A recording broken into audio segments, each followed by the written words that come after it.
But yeah. Mike, this is your fault, you know that. Yeah, Model Palooza is a great idea because what it is it's demonstrations. So they've got guest speakers that come in, but they get a conference room in a hotel for the weekend, and then guys show up and build.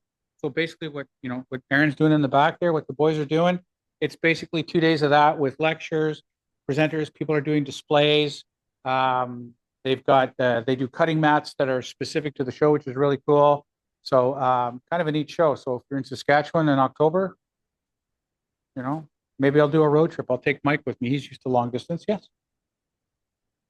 I'm doing tracks. They wanted me to provide a demo on doing armor tracks, different techniques and styles for doing tracks. So I'm going to hit my buddy Ron up for a couple of sets of tracks I can use as demos, since he makes those big ones that make it really easy to see on video, and go from there.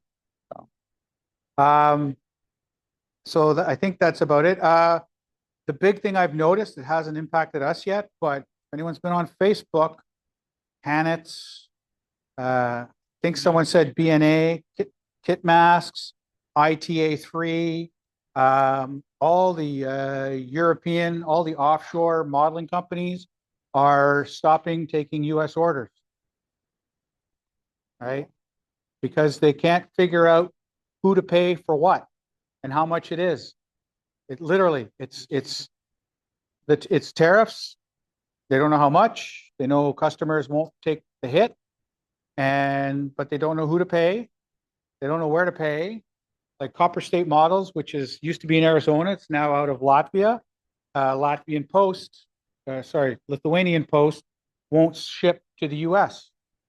He says they use DHL. Well, I don't know if any of you in Canada use DHL, but DHL scams us by you have a customs fee of $26.98 on your order, right? If you ever don't know what I'm talking about, check out W5's episode about 3-4 months ago. So my modeling buddies in the States are all like, holy shit, what's going on? Well, they know what's going on. But yeah, so you got what you voted for. But basically, it's like all the UK companies, no more shipping to the US. So you got friends in the States, maybe you'll get called. But then the other problem is the de minimis is gone too. Trump pulled out the de minimis. So any Americans who are ordering stuff under $800 will now have to pay taxes and tariffs on those orders. So all of a sudden, Canada's not so bad for modeling. So anyway, that was just some interesting news to pass on. I mean, support your local hobby store, but let's be honest, they don't always get everything that you want. You're still getting SMS, Peter? You guys still getting SMS paints? You hope? Okay. So that would be nice. So it's hard to figure out, right? Yeah. Okay. So we anyway, that's the big news, is just the states are being hit by this stuff. I mean, it doesn't impact us yet, but at the same time, like I've had buddies complain that eBay purchasing from China has $200 shipping on a $50 kit, right? That's how they're recouping their costs. But I think it really hit me when Hannett's posted, because lots of guys like ordering from Hannett's. I'm waiting to see if B&A World does. Those are two really big sites. Haven't heard anything yet from the Japanese sites, but yeah, the hit is going to be big. But that's just a little bit of interesting modeling news.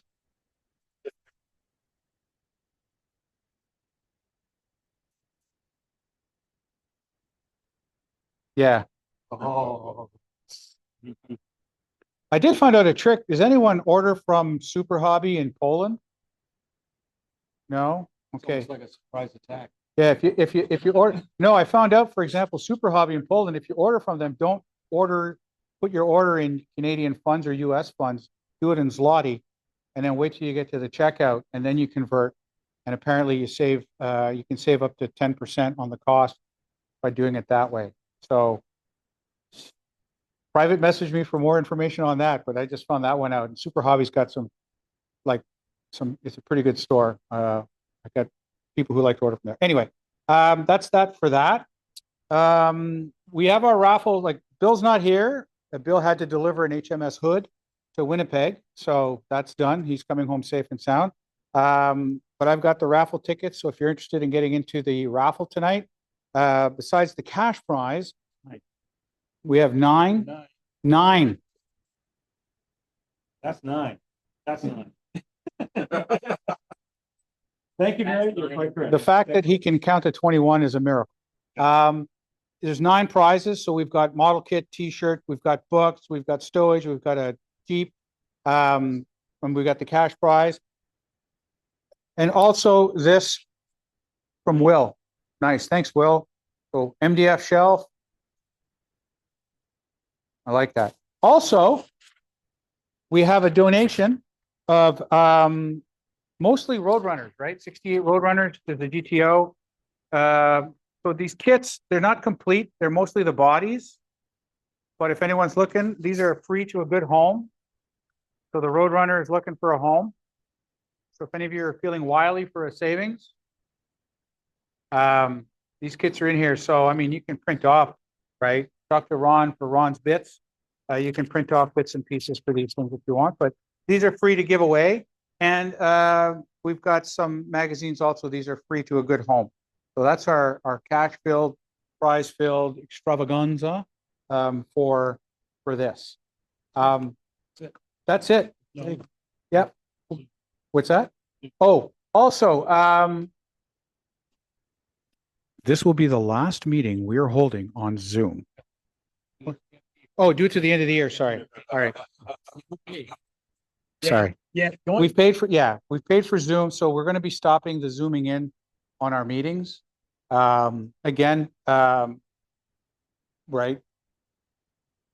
Like we're looking at costs, we're looking at the amount of people and the logistics of it. Here at the college, it was easier to do, but it's becoming more of a challenge. And if we move over to the funeral home, we won't be able to. So we're going to be stopping the Zoom simulcast. Well, we're in discussion. So you're talking about the gray butts. So we have an alternative because I have set up an IPMS London Discord server. So Discord is basically like Zoom, but it's open 24/7. If any of you ever used Discord or you've popped into a chat room, I know Stuart and I do it quite a lot. Ron used to join us. Oh, wow. He'll be back soon, won't you, Ron? Because you've been missed, just so you know. Keith and Stuart brought you up this morning. You're like, where's Ron? So Stuart Malone, not Stuart Clark. So we've set up a Discord server. Discord's a free app. It's web-based. So you can use it on a web browser. You can use it on your phone, on an iPad, a tablet. It's free. It's cheap. We have posted the server address, but basically what it is it's just a room. It's sitting there. You just pop in with camera and voice, and it's the exact same thing as using the Zoom, but it's always there. So I think, Mike, you've been in the Discord with Ron a couple of times back in the day. When you go there, if there's someone already, okay, like it. Yeah. Like I'm on vacation, so I pop in around 7:30, no, sorry, 8:30, 9:30 in the morning. Ron used to be in there a little earlier. I'd go in, oh yeah, Ron's in. I'd pop in, join Ron. We chew the fat for an hour. He'd show me all the crazy stuff he's doing. We talk about stuff. Other people join in. We have guys from all over the world. But for us, we have this Discord server set up. It's free. Yeah. So it's basically Zoom, but it's basically Discord was set up for kids who play. It's set up for gamers. So when you're playing, you can connect and you can play your game with your buddies, or you can play different games and you can communicate, hang out with your friends. The whole point of it. It works really well. It cuts out sound, which is really awesome. So if you've got your air conditioner going behind you, usually we don't hear it. You know, we've got guys airbrushing. You can't hear the compressor because it's really good at cutting out everything but voice, which is kind of nice. So we've been using that. So I set up this room about a year ago. I've used it. I've been in it a few times. I've used it with Ron back in the day. But we're looking at switching over to Discord. So it's a free little piece of software. So what we're going to probably do closer to the end of the year is one of the sessions will hold a quick demo on how Discord works so that everyone can see and we can pop in. And literally this is like if anyone remembers the MASH movie or the book, it's the Painless Pulls 24-hour poker game, right? There's always something that can go on. Anyone can pop in whenever and hang out. Yeah, there's a link to it. Like you kind of have to be invited to. You have to have the address. We've already posted it on our Facebook page. It's there as a feature. What we'll do is But we'll set it up by email to everybody. Yeah. So And- that you've got- And it's fully set up. Like it's actually got a video, but it's also got like Facebook's little post stuff. So it's got works in progress. Like Dave and I have been posting stuff in there. Work in progress, chat. If you got a question you want to share, like it's you'll see what it is. Video. Yeah. All that. And so it just allows folks, like you said, Saturday morning, there'd be a half a dozen of us in the one I use for the podcast, right? We've got guys from New Zealand, the UK, Finland, and we're just sitting in there talking models, shop, no politics or religion. That's the rule, right? It's got to involve plastic. So, For those people who don't like Facebook, it's not Facebook. yeah. So anyway, we'll talk about that some more. We'll go with our table display for tonight, what we've got here. And then Ron Tucker from Tucker's Tiny Tidbits, I don't know what it's called yet. He's going to give us a demo on the Mike Hill School of Scenario Building on trees. So, and a few other little doodads we've talked about. So we'll do the table real quick, or you want to hit Ron first? What do you think? We'll do the table. All right. You have the pictures up? One thing to point out, look what's missing on that table. No things with wings. Yeah, that's There's true. not There's no single airplanes. I can't. Okay. It doesn't have a wing. So I'll start it up. Do you want me to talk about this, Stuart? Okay, so the first thing we got here is you'll notice there's a kit for an Aoshima Roadster called a Miata, but I guess they didn't pay for Miata's name on the box. So Stuart's part of the Musaru Cup. The Musaru Cup was created about, what, 7 years ago? No, a little less. 7 years ago. So what it is the basically Lightspeed models out of Toronto through IPMS Hamilton. They send all the podcasts a mystery model. Usually it's given out at IPMS Nationals in the States, and then you open your kit, the unveiling, usually on middle of August, and then everyone's got basically until about a week before the next Heritage Con to build the kit. So last year it was an ICM. It was 2 midget subs from ICM, 1/72nd scale. Yeah, midget subs. Before that, it was an ICM truck. There was a Gundam kit. So this year, the Musaru Cup and Stuart, you have to pick who's representing you from your podcast. So from Scale Model Podcast, Stuart was selected for this year. He drew the short straw. Terry had it the year before. Jeff did it the year before that. So Stuart ended up getting this Roadster, and they call it the Fast and the Furious Musaru Drift. Every podcast got a different car. Our podcast, the Modeling Insanity, we got an S15, which is a Nissan. Somebody else got an RX-7, but they're all basically, for lack of a better term, your Fast and Furious type cars, right? Your rice burners, if you will, your Tokyo Drifts, et cetera, et cetera. And I think the point of this year's is, well, every year was always you take it and you make something of it. So this year, I think they're looking at mods. So should be interesting. So Stuart brought in the Musaru Cup. The big thing is Aoshima's really been pushing out the car kits. As a matter of fact, they have a line of snap type kits. I was talking to the owner of Lightspeed at Anime North, and apparently really cool kits. If you're looking maybe to get into cars and want to kind of do a Bandai car, these Aoshima car kits are really exceptionally engineered, which is something nice to see. So you can come take a look. This is Stuart's entry, and we wish him the best of luck. In nome dei Pace, Fili e Aoshima Spiriti. Yeah. So that's what we got to start with. Next, I think Dave, you brought in Wonder Woman. You want to tell us about? Oh, Wonder Woman is given to me for my Father's Day gift, one of them. And this is from, the kits from Mobile, Mobius. And it's back in the World War era. she was fun to build. The actor was Linda Carter back in the 60s, and you had to put every star on her butt. One by one. Sounds like an OnlyFans page. Thanks, Dave. The truck. Aaron?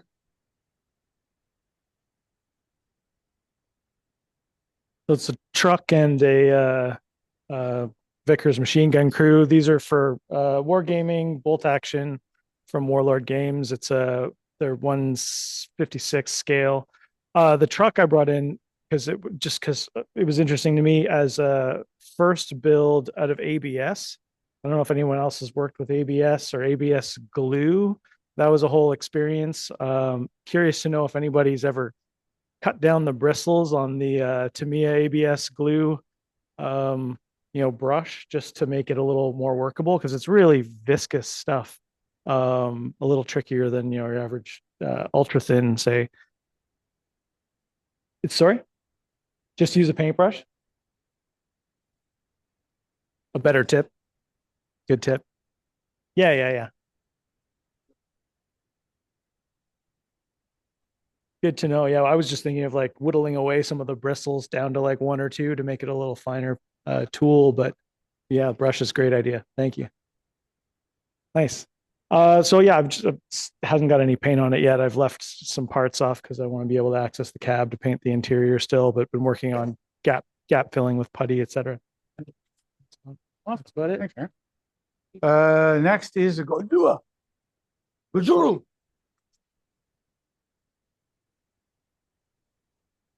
Well, that's the 1991 version of Godzilla. What was that? The artist? No, it was the 1991. Yeah. The vinyl kits. Yuki Sadai. Kyoto. You getting those two guys mixed up? Oh, Kyoto's the manufacturer. Yeah. From Kyoto, vinyl kits from the late 90s. Nice little kit. The vinyl, it's a bit temperamental at times. Trying to having to cut everything and then fit and everything. But came out nice for the most part. Generally happy with it. The fins could be a little better, but they overall I'm happy. Just a few more to do on that. And the vehicle beside it is an anti-Godzilla, not from the same movie, not in the same scale. That's the new Motoroid kits that they don't give a scale for, but I worked it out. It's actually 1/200 scale. And that's the Super X, the first of the 3 Super Series anti-Godzilla flying vehicles. It was a nice kit, put together real well. You can actually change the mode from cruising mode to attack mode, and attack mode back to it. And I had to get separately. Fortunately, I had one. But other than trying to get enough reference, to the paint job the way it's supposed to be, it was, like I said, nice and enjoyable and easy build. Okay. Either a T10 or a Joseph Stalin derivative. Close, right? T10M. T10M, yes. Trumpeter T10M Soviet heavy tank, a very nice kit. It was actually out of Don's collection. He'd only marked some dimensions on the hull, and I left that. It's on the inside. I didn't paint over it or anything, so I've kind of got an autographed model from him. He hadn't started it. He'd just been making sure it was relatively accurate. And if he was happy with it, that's good enough for me. The base is, I tend to use a lot of like aquarium flat stone. And then the cobblestone road is actually a piece of model railway landscape meant to be like a lead into a tunnel, but I thought it looked like it might be a kind of a cool road section. So that's where that came from. Thank you. Anthony, is that yours? No. Oh, George's son, make it a Bunday. Oh, This is all Anthony's doing. Anthony suggested that I try something different. So he said, try one of these, Bandai figures. So I did. He said it would be, it's good for me to get away from my aircraft obsession and move into something different. This is a Bandai kit of a 1/100th scale character from a series of Japanese movies, Macross Plus. It's a transforming character. It actually goes from that combat figure into a jet, and there are enough parts to actually make that happen, but I chose just to go with that. This was a lot of fun. If you've never done a Bandai kit like this, give it a try. The engineering is superb. There is no glue on that figure. It is all snap tight with very tight tolerances. It works beautifully together. It looked very toy-like. The pieces looked very toy-like. So I, before putting it together, basically I painted everything with Tamiya for the beige sand color on the exterior, and then I used Alclad metal paints for everything else to give it more of a robotic metal look. You can see the airplane parts. The feet are the exhaust nozzles. You can see in his thighs the jet air intakes, and if you look carefully, you actually see the nose of the jet. A lot of fun. Made a little base for it just with some dirt from the backyard on a little, cheap round base. And again, if you haven't done a Bandai kit like this, give it a try for something different. I think you'll really enjoy it because I certainly did. Yeah, nice. Right.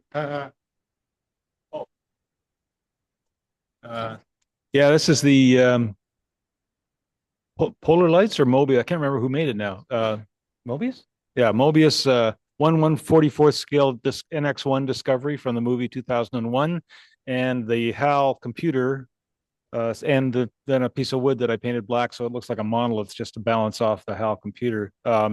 I bought this kit in 2017. It's got a full lighted interior with a full resin interior, the pod bay, and the control deck. The engine's light, and there was a bit of controversy over figuring out what color the engines were, and I had to go to the movie 2010 to see, because that's the first movie they actually lit the engines, and they're white, they're not yellow.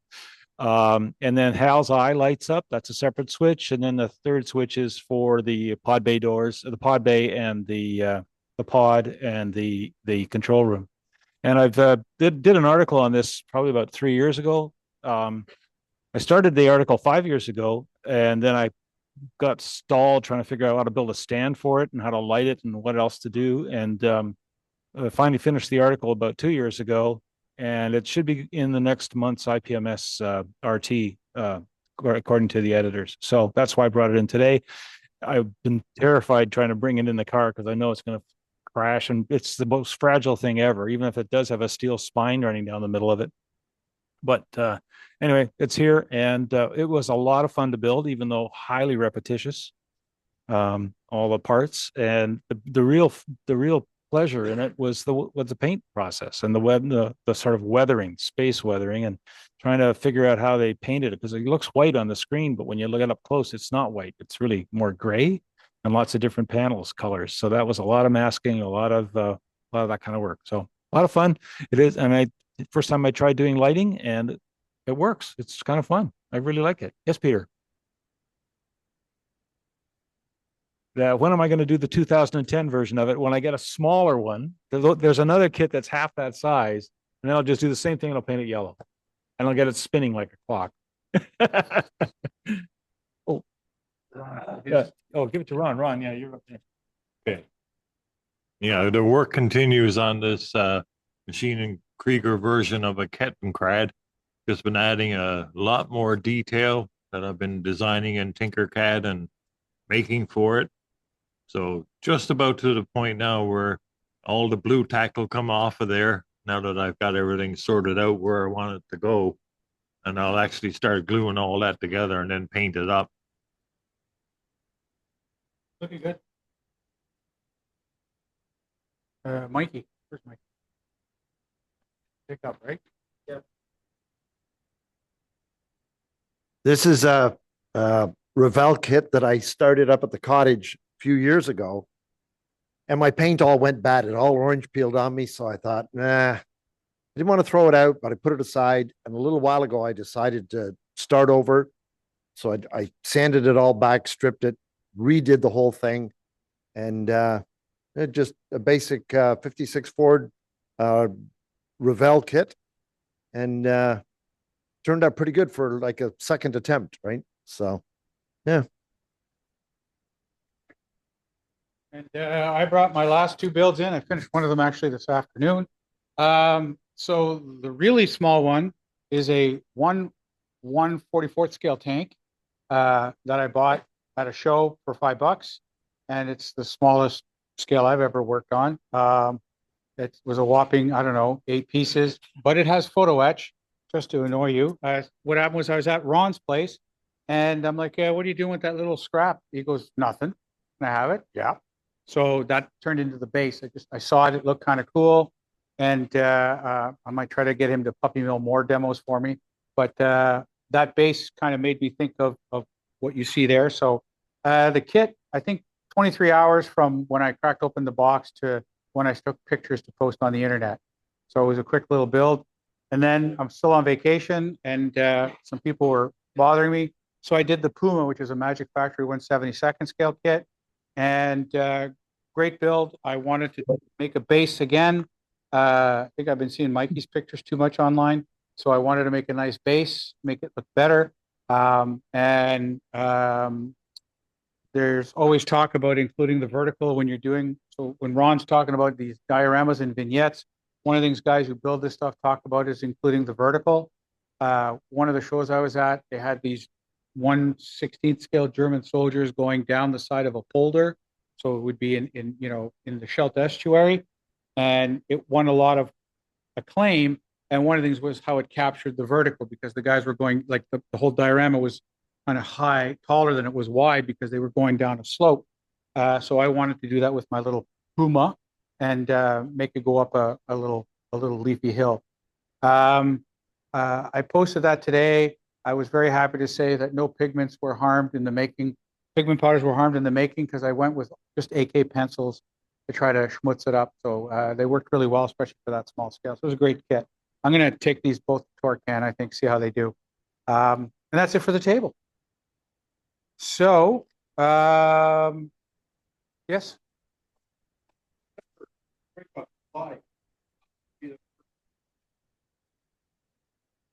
Second Thursday of the month for Gray Butts. It'll be posted and he'll have it in the minutes. Thank you, Mike. So we'll take a 5-6 minute break. 50-50 draw, like I said. We've got cash and prizes. We've got a paint rack. We've got books, t-shirts, sundries.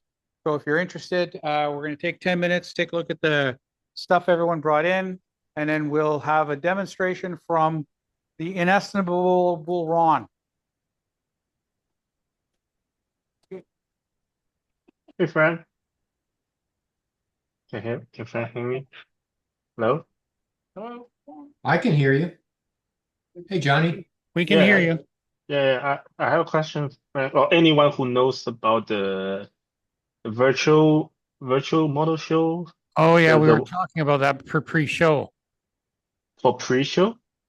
or pre-recording, sorry. Oh, okay. Yeah, because I noticed they paused the registration for a few days because of the system issue, Yeah. right? Yeah. And right now it's reopened, but it doesn't say when does it end for the when does it close for the registration, not all the sure. schedule. Yeah, not Not sure sure. any of us know. So just if I want to enter, I just do it as soon as possible, just Yep. in case it ends. Okay. Uh, So this is the first time this show is held, right? So is there a limit of what entry, what can you enter, what cannot? Like those I entered the other shows, can I do it again on this show? Is how many how many uh entries I can have maximum? Is there Yeah, I'm set not any? sure. Yeah, I assume Frank know more about this, but maybe he didn't know too. Uh, Right. I don't know if anyone knows here because no one's involved in it. okay, Yeah, afraid so. Sorry, man. no problem. Thank you. Yep. Actually, Stuart, I got a question for you. Yep. Go ahead. I joined late, it's Kevin, and I saw Frank said something about, oh yeah, so Stuart has the Musaroo here. Yep. Is that the Musaroo for this year, or is this a past? No, this year coming up. Oh, and it's been announced what it is? Yeah, it's a car. It is a car. Oh, okay. Yep. Lucky me. Oh, and you get to do it. Okay. Yep. My I posted favorite, it. I yeah, my posted it on favorite the car. Facebook group, etc. Oh, okay. I'm not a Got big my Facebook favorite car. follower, so I missed that. Okay, cool. Do you like cars though? You do cars sometimes. I don't do cars. I don't do. I've done one car in my life. Oh, but you bought the Land Rover. Well, okay, one car in a Land Rover. Okay. So I gotta customize it and make it like a Fast and the Furious sort of thing. Oh, now that would be cool. Yeah, it'll be interesting. The problem is Oh, the other podcasts. There is yeah. again, you have to tell them who's in, and it just so happens there's two guys that are absolute car nuts. So Oh. as long as I don't embarrass the podcast, I'll be happy. Well, good luck. Yep, thank you.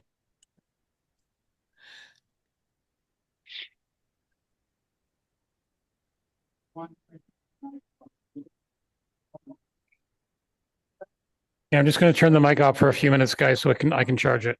No problem. Okay.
Find another one. We're hoping we can save enough money. First ticket, last three digits is 053. 053. It's a blue ticket. You got that? You want the cash? Cash tonight is $37.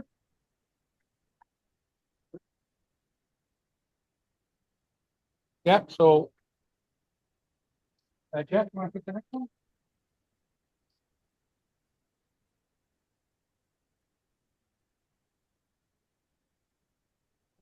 Zero eight eight. 088. 088. Everybody just before me. 088. I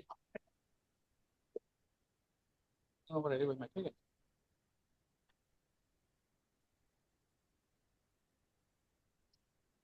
Here we go. Okay, that's a lot. Yeah. Next prize. Mike, you gotta pick. Okay.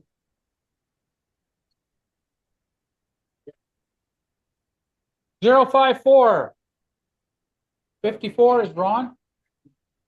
What would you like, Ron? All right. Stuart, you want to pick another one?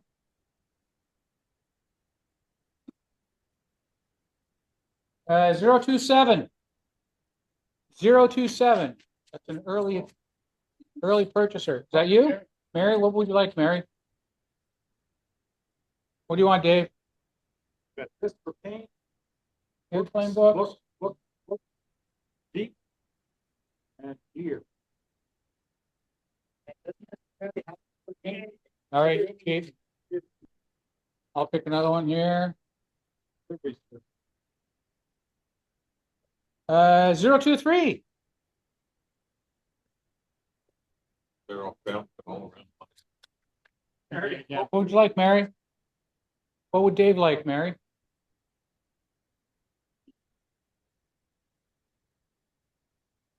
Dave, what do you want?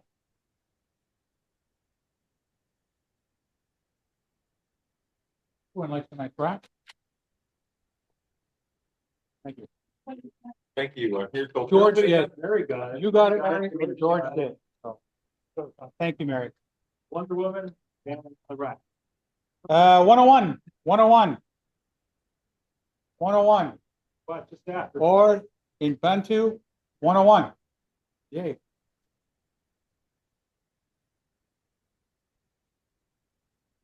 Um,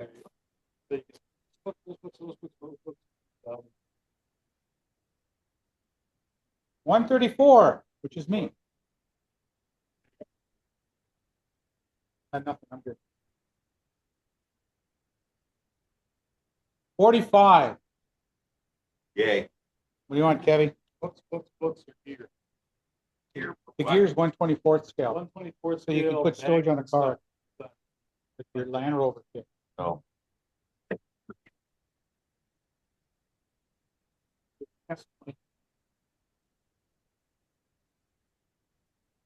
I have some at home. And the next winner is 44. Pick him again. Go for it. One, two prizes. Grab a, I got another one? yeah. Oh. Give them to. Let's go. You. Next is 109. As in Messerschmitt, 109. We have a 109 book also. 109. There you go. Okay. We're going through these, Ronnie.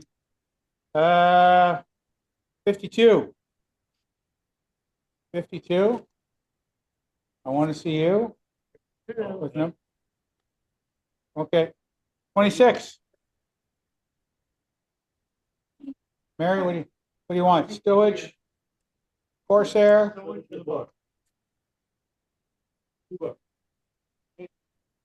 Last is number 10. 10. There we go. You get stowage. Oh, good, because you do cars. Perfect. Do these on your fancy car. Thank you very much. Yay. Another successful day. The club made money. And now, without further ado, or with ado, you want me to take those, Ron? Yeah. It's Ron. Hello. Just a quick little demo here on some some techniques for making trees, and was helping Mike out with his diorama that he was doing here. He wanted to learn how to make a few trees, so I dug out this stuff. It's Yeah. If you guys can't hear and you want to see, bring your chairs up. Yeah. Yeah. come on up, Oh, come on. guys. Guys, at the back.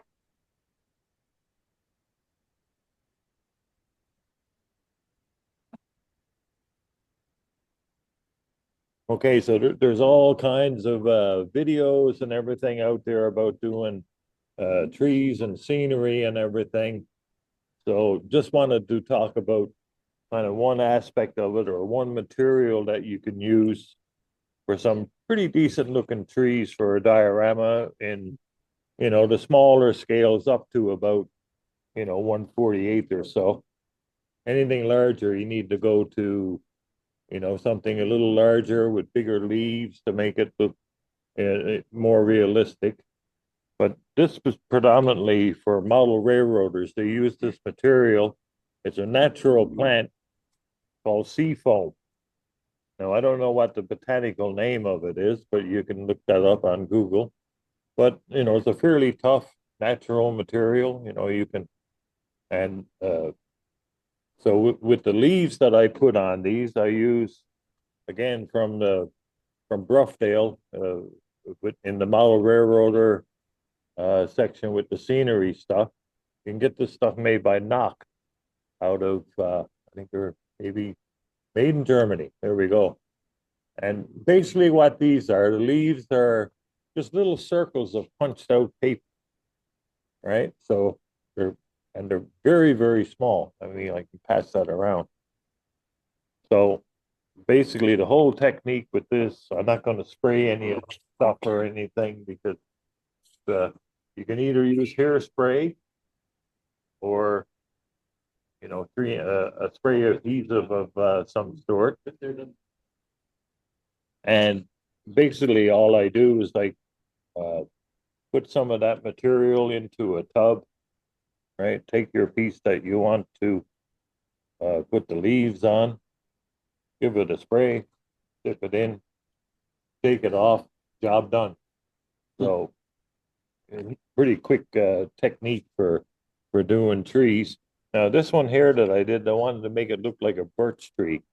So I painted the trunk white, and then with a palette knife, I put down some paint that I thinned out onto a flat surface, and put the edge of the palette knife into the paint, and then just kind of made all of these horizontal black marks around to get that look that a birch tree has with the black bits of bark, and then went back over it with some thinned out white and a little bit of thinned out brown to get it kind of looking like a birch tree. So when you look at that on a diorama, it's gonna carry pretty well. I pass that around too, if you like.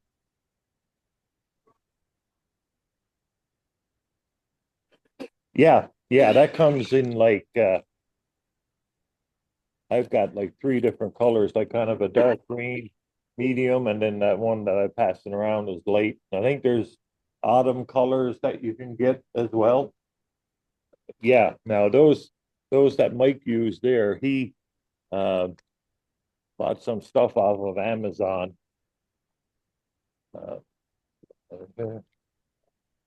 Yep. Oh, yeah.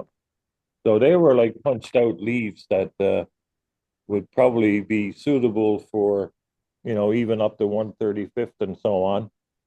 But he chopped them down a little bit to get them down a bit smaller for this particular application. So that's what you see on these autumn colored trees here, is just this stuff, again with spray glue, and apply the leaves, dip it into the leaf material, and so you can come up with some pretty nice looking trees that way. And then this one here, instead of using these special leaves, this is just static grass. So it gives you a conifer tree, and it's pretty pretty quick way of doing it. Just again, spray, and with the electrocuting device is what I call it thing. I think this came off of, got these off of Amazon. What were they, Mike? About $30, was it? Static grass. Yeah, static grass applicator, and it came with a pile of static grass of a few different colors, which is not bad, like for the $30. Yeah. Oh yeah, I'll show you guys. Like, yeah, you don't want to like touch this thing when you're.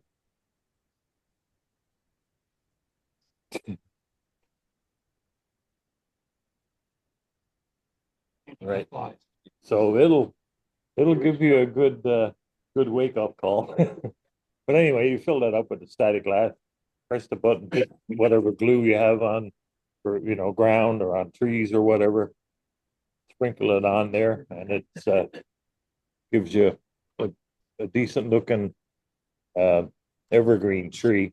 And again, you can, use different colors of static grass for this. Like evergreens are usually a bit dark looking, so like this one here at the front would be, pretty good for doing that. I'll pass that. It's called sea foam. Like that's the leaf, right? No. This branch stuff. Okay, from This the is sea foam. a natural material called sea foam. Plug it to make your tree stand. Okay. The form of tumbleweed. Is it? Okay, there we go. I was wondering where you get your trunk. Yeah. No, that's from there. And Broughdale has that, but it comes in a great big huge box, for model railroads that are doing, a large railway layout. And Can I add to that, Ron? So as a model railroader as well, what we would do is take balsa wood and a razor saw, scrape it, make trunks so they're a little bit bigger, and then put that piece right on top. We'll drill little holes, put it in all the way around up. Because yeah, that would- you can take bits and pieces of that Yep. and put it in put it right in. any sort of trunk. Yeah.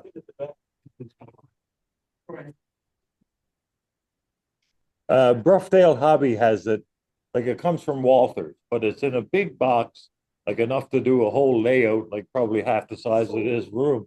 No, that's okay. No, well, it's fine. And no, it's a box and it's about $60 for the box. Now, however, if any of you are interested in it, because I bought a box of this stuff years ago, and if you want a few pieces of that, let me know and I'll bring in some to the next meeting so you can play around with it, right? If you need a tree for a diorama or whatever.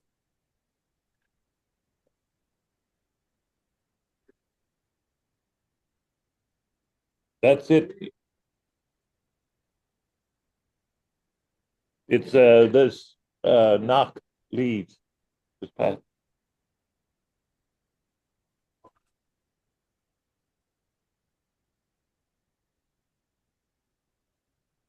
Okay, and I'll pass around the pine tree here so you can see the static grass on. And this again is the sea foam, but it's just the topmost piece.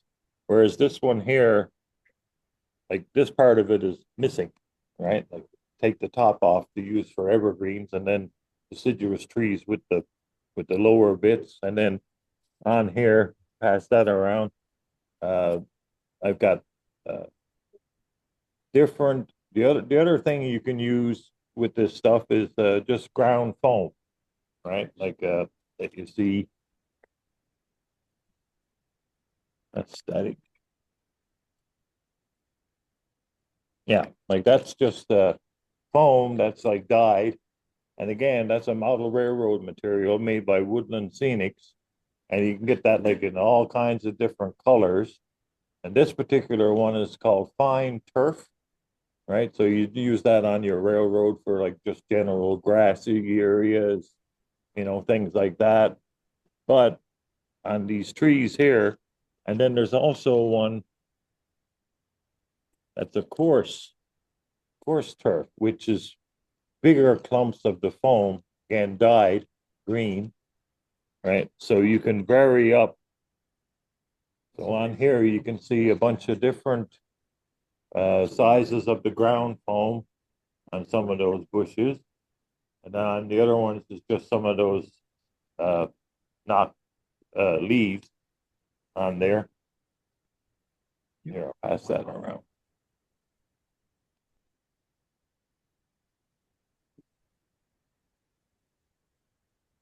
And that static grass, if you ever use that stuff, don't use it on your hobby bench because it'll be everywhere forever.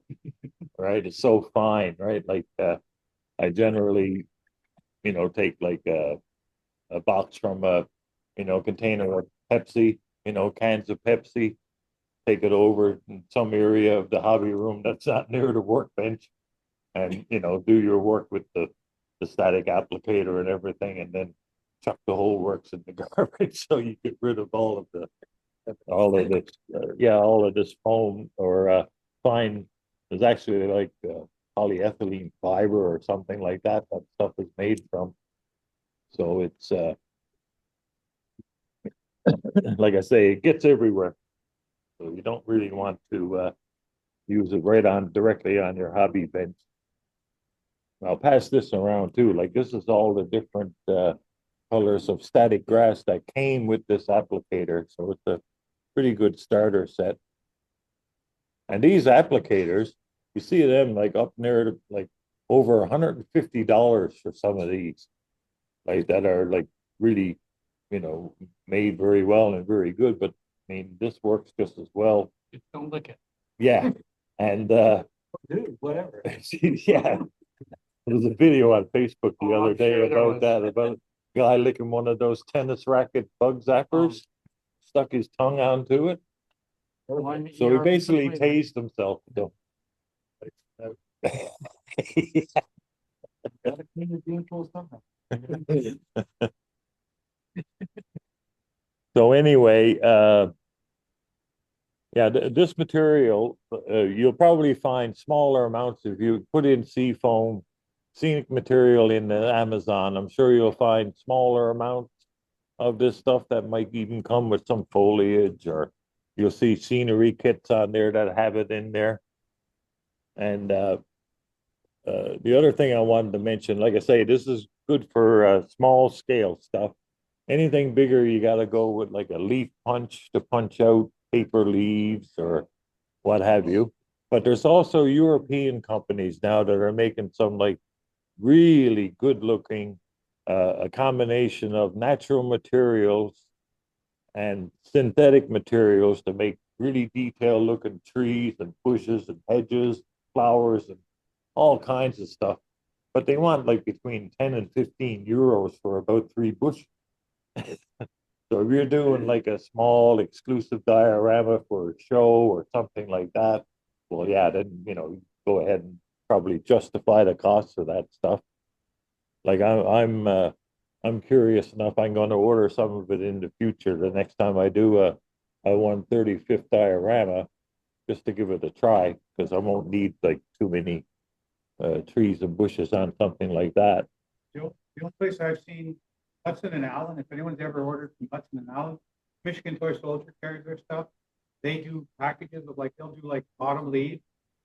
Right? A buddy of mine bought a bag of it, a quarter of it in the back of a pickup truck.